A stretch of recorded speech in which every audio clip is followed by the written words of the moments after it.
په غلا قسم چې دا اسمان پیدا کړی د مځکه پیدا کړی د بارانونو وري واشه راشن کی رښتیا تعالی پیغمبر را لېږلی نبی علیه السلام اللهم نعم هو تعالی پیغمبر را لېږلی نو بیا یې ورته وویل چې په دغه الله دې ستا قسم یې رښتیا الله تا ته دی ویل دي چې په شوا روز کې پنځه لمونځونه ستا نبی علیه السلام اللهم نعم ستا له خوا سړی راغی موږ ته وویل چې په کال کې یوه میاشت روزه ده ستا دې په الله قسم یې رښتیا ده روزه الله فرض کړې ده نبي علیه السلام وویل د حج و د زکات خبره یې ورته وکړه بیا یې ورته وویل چې له دغه شیانو ما سوا نور څه سته که نسته نبي علیه السلام ویل یا نور خو نسته نه نور لمنځونه سته نه روزې سته مګر که دې نفل کول یا دې خیرات کول سړی ولاړ سي سړی چې ولاړ سي دا یې وویل چې زما دې په الله قسم یې که تر دغه شي یا زیادت وکم یا کمبود وکم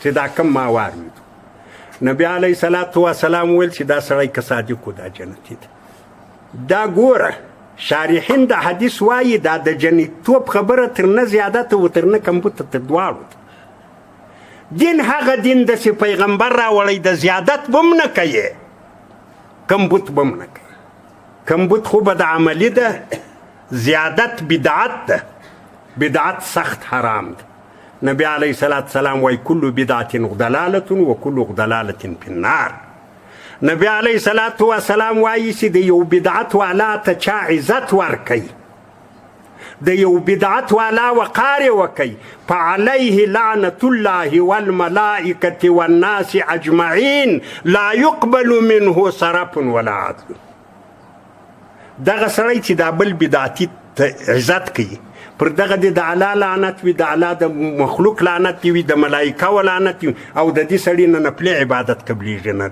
فرضي ګوره بدعت سخت لوی جرم ده اوس ډېر په دې موږ پوه نه یو په دین کې یو زیات شی وي چې ورته وایي چې دا ولې وایي خو ښه کار ده بد کار خو نه ده اوس په دې موږ نه پوهېږو دین خو هغه ده چې د الله پیغمبر راوړی ده چې سړي ول نه زه زیادت کوم نه کمبود نبي علیه السلام دا سړی جنتي ده له ځانه به پینې نه پورې وروړې رسم و رواج ته به د دین رنګ نه ورکوې ځکه رسم و رواج ته چې د دین رنګ ورکړي دا بدعت ده بدعت سخت حرام ده سخت لوی جرم ده سخته ګناه ده دا د بدعت حالت ده ابن ماجه دا حدیث نقل کړی ده دا حدیث یو معتمد کتاب ده چې چا د بدعتي احترام وکي د بدعتي وقار یې وساتئ نو پر دغه سړي چې دا بدعتي ته په شا سترګه وکاتو پر دغه د الله او د الله د ملایکه او د مؤمنانو د ټولو لعنت او د دینه فرض قبلیږي نه نفل دغه چې د بل بدعتي سره احترام یې کړی په خپله د بدعتي به څه د بدعتي توبه الله تر هغه وخته نه قبلوي دا هم حدیث ده چې له بدعته توبه ونه کاږي موږ اوس دا زین کار نه راکوي چې ورته وایه لکه دا ولې کوي وایي ښه کار ده بد کار خو نه ده ښه چې ښه کار ده د الله پیغمبر کړی ده یا هغه نه ده کړی خو ښه کار ده نو د الله پیغمبر نه یې کړی نو هغه ته ولې ښه کار وایي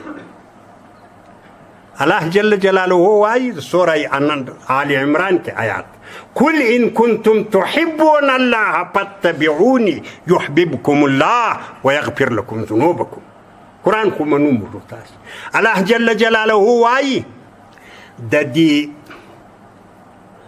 نبی علیه السلام دا آیات چې نازل سی نجران څخه نسوارا رالو بیا یې وویل چې موږ الله ته ډېر نږدې یو موږ د عیسی علیه السلام محبت کوو او د الله له وجې کوو الله جل جلاله آیات نازل کوي چې ته ورته ووایه ان کنتم تحبون الله کتیل الله سره محبت وي فاتبعوني د الله د محبت دعوت چې څوک کوي دلیل یې د پیغمبر اتباع ده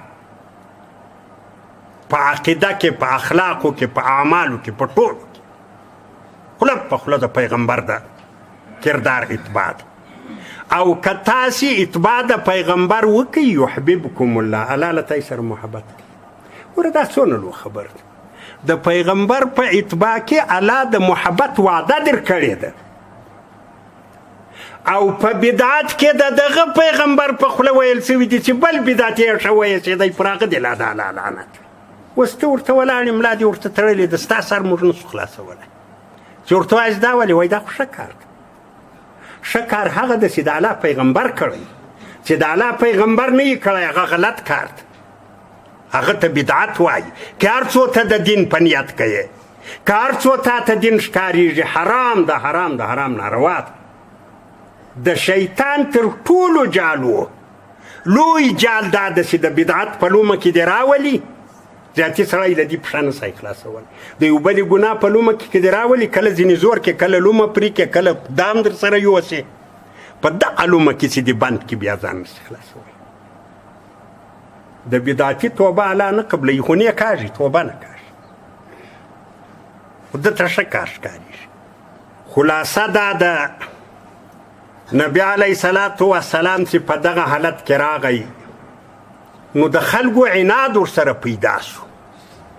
عناد بیا داسې مسله ده، عناد د بل ښه به بد درته ښکارېږي، د کې به هېڅ عیب نه وي، تا ته به عیب ښکارېږي. عناد داسې مسله ده، تعصب و عناد به دا دغسې شی دی. د نبي علیه صلات وسلام اولادونه وو، زامن یې وو، کوچني وفات سو. څوک وایي چې 2 زامن یې وو، یو د قاسم په نامه، یو د طاهر په نامه.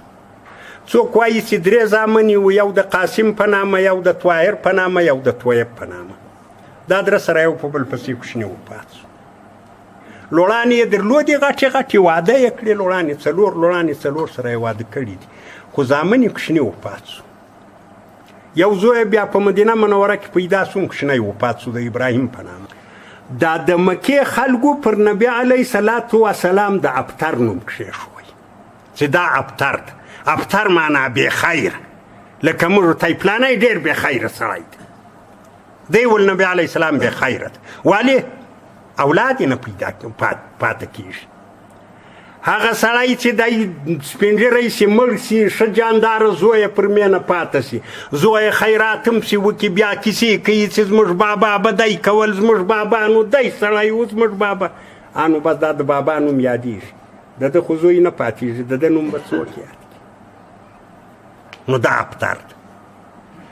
دا خبره د نبي علیه صلات سلام غوږو ته ورسېده، پر نبي علیه صلات سلام بوج شوه چې د الله بندګانو، دا خو د تقدیر مسله ده، مرګ و ژوند خو د الله په واک کې دي. داسې د چا زوی لویي، د چا دا کوچنی وزني، دا خو د الله واک ده. نو د الله واک زما دپاره څه عیب ده؟ ګوره، نو نبي علیه صلات وسلام باندې دا خبره بوج شوه چې ته پر تقدیر ماته ولې پیغور راکوې؟ الله جل جلاله دغه سرت نازل کوي، د نبي علیه صلات سلام تسلي کوي. د نبي علیه صلات وسلام د هغه درد باندې، پر هغه زخم باندې پټېږدي چې ته پریشانه کېږه ما. دا خو د دشمن خبرې دي. انا اعطیناک الکوثر، الله وایي موږ تا ته کوثر درکړی.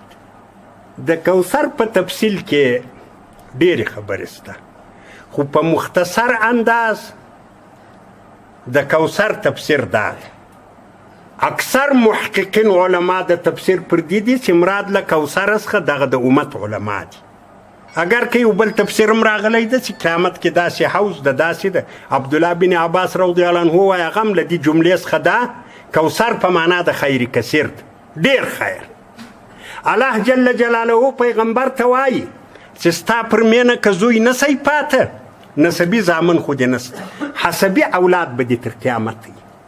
دا علما د پیغمبر حسبي اولاد، دا د پیغمبر د پاره کار کوي. زوی خو هغه کار کوي چې پلار یې کوي. زوی د پلار وارث، پلار چې مړ سي، زوی یې پاته واخسته، 15 شپې تېرې شوې، بله ورځ ورغی، د پلار دکان یې خلاص کوي، ښه یې مخ ورپاشي کوي، جارو یې کوي، که کښېنستی ګزانه یې راواخسته، بس هغه د پلار شیان یې خرڅول. نو دغه ته وایي وارث. عین دغه کار د پیغمبر علیه صلات وسلام څخه علماو پر ذمه واخیستی.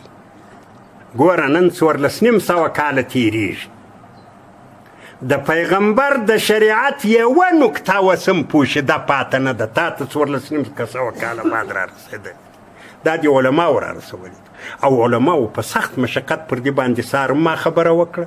علماو دی نه ده چې علما پر بسترو باندې پراته دي، تا ته دا خبره را رسولې ده. علماو د دې کې درد تېر کړی ده، علماو تکلیفونه تیر کړي دي، علماو هم په سخت مشقت، په سخت امتحان، په سختو تکالیفو سره مخامخ دي، او سره له دې تکالیفو، سره له دې مشکلاتو علماو دین مځکې ته پرېښی نه ده، تر تای را رسولی دی. امام بخاري رحمت الله علیه 10 لکه حدیث یاد، 10 لکه په خوله یادېږي. دا امام بخاري پر بستره نه دی یاد کړي. د امام بخاري تاریخ چې وګورئ، په هغه وخت چې د اوښانو په قافلو کې به خلک تلو، امام بخاري ملکونه پسې غوښتي دي.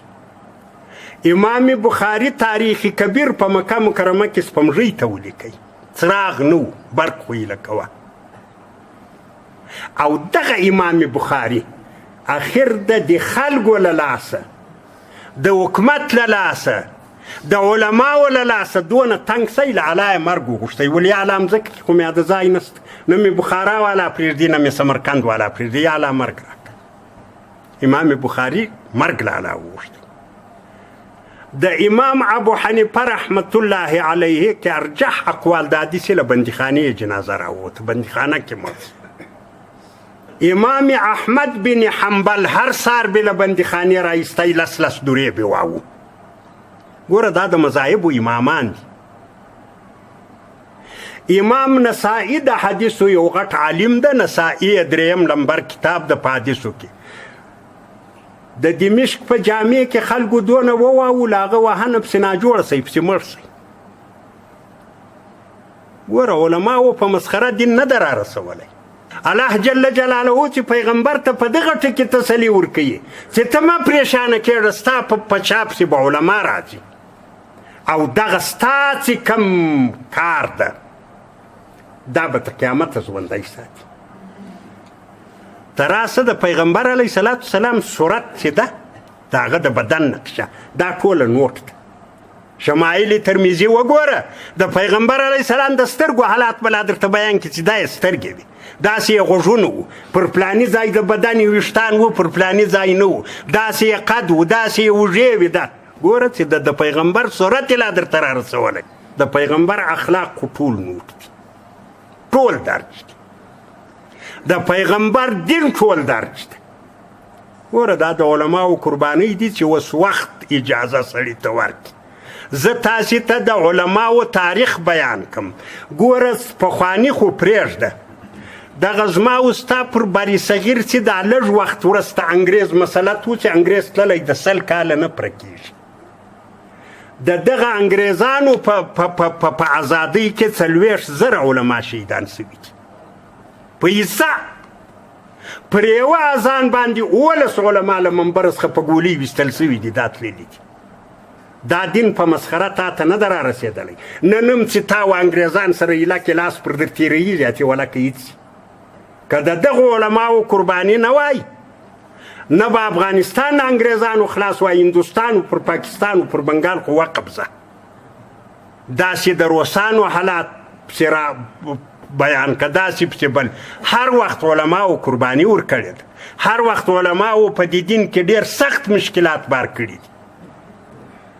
خو دونه د خدای خاطر وکړي، تاسې عوام مسلمانان مؤمنان زړه کې ایمان ده، زړه کې د الله لویي ده، زړه کې د الله عظمت ده. د علماو خدمت وکړي، علماو ته ځان نږدې کړي، د علماو تسلي وکړي، د علماو دلاسایي وکړي، او داسې عالم پیدا کوي. په دغه کې مسله ده زموږ د فقه په کتابو کې. خیر دا ټول تفصیل خو ګران ده، یو عامي سړی خو په مسله نه پوهېږي، دا به څه کوي؟ زه یو رقم درته وایم چې مسله دی، دا بل ملا صاحب بل رقم درته وایي، یا بل ته به د چا په کول کوي. نو دې کې کتابو دا لیکلې ده چې د هر عامي سړي دپاره یو معتقد عالم پکار ده. ته یو عالم ځان ته منتخب که چې بس ته زما مقتدا یې، چې ته څه راته وایه بس هغه زما دین ده، د بل په کول بیا نه کوو. لکه ګوره موږ ته په مذهب کې یوازې امام ابو حنیفه رحمت الله علیه منتخب کړی، ولې د ټولو په کول خو نو زیاتي رسېدای نه سای. دغسې یو وارې عالم ځان ته پیدا که، هغه خوښ که چې دا صحیح عالم ده. دا علم تعصب والا نه ده، عناد والا نه ده، خودخوا نه ده، دنیا پرست نه ده، د الله د رضا دپاره کار کوي. ستا عقیده پر دغه سي، بیا دغه عالم پسې روان شه زیاتې، بس په آخرت به ته د دغه عالم په شا پسې روان چې غلطه مسله در کړې وم له تا لا پوښتنه نه کړي، هغه به بیا دی خپل کار سره پېښي. نو الله جل جلاله پیغمبر علیه صلات وسلام ته تسلي ورکوي چې ان اعطیناک الکوثر، ما ته په امت کې علما در کړي، او د دغه نعمت په بدل کې دوه کاره وکړه. ان اعطیناک الکوثر فصلی لربک وانحر، ای پیغمبره لمونځ وکړه او نحر وکړه. لمانځه کې ډېر مفسرین وایي چې دغه د اختر لمونځ وښیي، د اختر لمونځ وکړه او نحر وکړه، د اختر په ورځ باندې قرباني وکړه. دا د امت و د پیغمبر په مابین کې مشترک حکم ده. پیغمبر علیه صلات هم د اختر علیه صلات وسلام د اختر لمونځ کاوه، قرباني یې کوله، حتی په خپله به دا د اختر پسه به په خپل حلالاوه.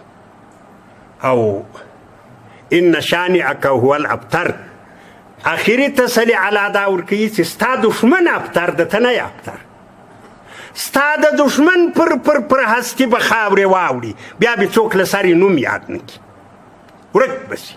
که نوم چا یاداوه هغه به په بدو یادوي، لکه د ابوجهل، لکه د امیه ابن خلف، لکه د ابی ابن خلف.